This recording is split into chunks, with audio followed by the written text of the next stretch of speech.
Hi guys, welcome back to my channel. My name is Frankie and I create videos on lifestyle, careers and development. And today we are going to talk about, as you can see from the title, why I quit my full-time job without a backup plan. So let's get straight into the video. So last year I decided to quit my full-time job without a backup plan, and I decided it was actually time for me to leave.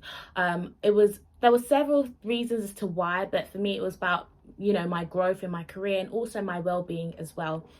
So I decided to hand in my resignation, and I did not have another job lined up.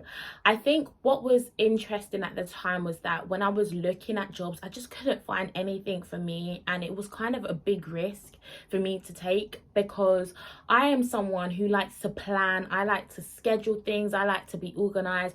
I like to essentially know what's next. So for me not to have another job lined up was a bit scary. It was actually frightening for me, but I was hoping that I'd be able to find a job.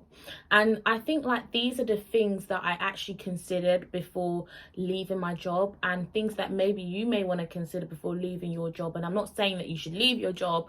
Everyone's situation is unique, but one of the things that I had to consider was my finances. Now, I don't have any major expenses, but I know for everyone, for some people that situation could be different, and so I tried to make sure that I at least had 3 to 6 months of savings, purely because I didn't want to have that added stress of worrying about finances while searching for a job. Because for me, I wanted the jobs that I applied for to be jobs that I really enjoy and jobs that I had like a passion and interest for.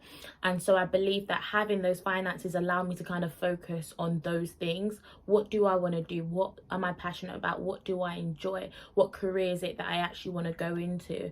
And so finances was definitely something I had to consider.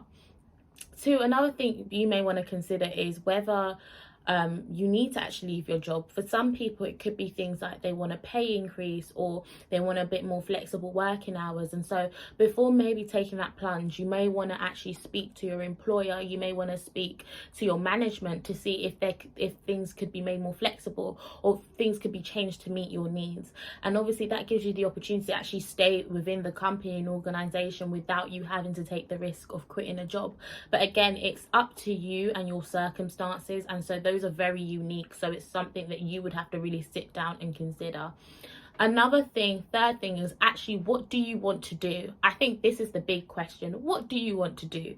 Where do you see yourself in the next few years? I think for me, I'm someone who likes to plan. I like to make sure that the things that I'm doing is things that I'm passionate about and things I can see myself doing long term, in the long run. And so if you want to work in education, or if you want to work in, I don't know, the in other public sector areas, what steps do you need to take to kind of reach that goal? What steps do you need to take to make sure that you're in that dream job, that dream career?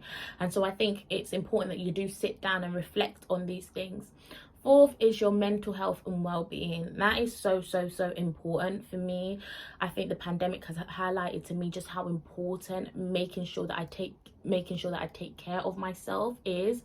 And so for me, looking after my peace, looking after my mental health and well-being is definitely something I think about before quitting a job. Like, am I happy in my role? Do I feel comfortable in my job? Do I feel comfortable in the work environment? And I think these are things that you would need to consider as well. And yeah, so those are just a few things that I had to consider, that I thought about before handing in my resume. I thought it was important to kind of share my experiences because this channel is about development, careers and bettering ourselves. And I feel like this journey is not always going to be linear, and sometimes there can be ups and downs. And I feel like I just wanted to be transparent and honest with you guys about my journey and about some of the things that I've come across, just so that I can help you guys and just share with you just my experiences, really. But I hope you guys enjoyed this video, and please like, comment, subscribe, and I'll see you guys next time for the next video. Bye.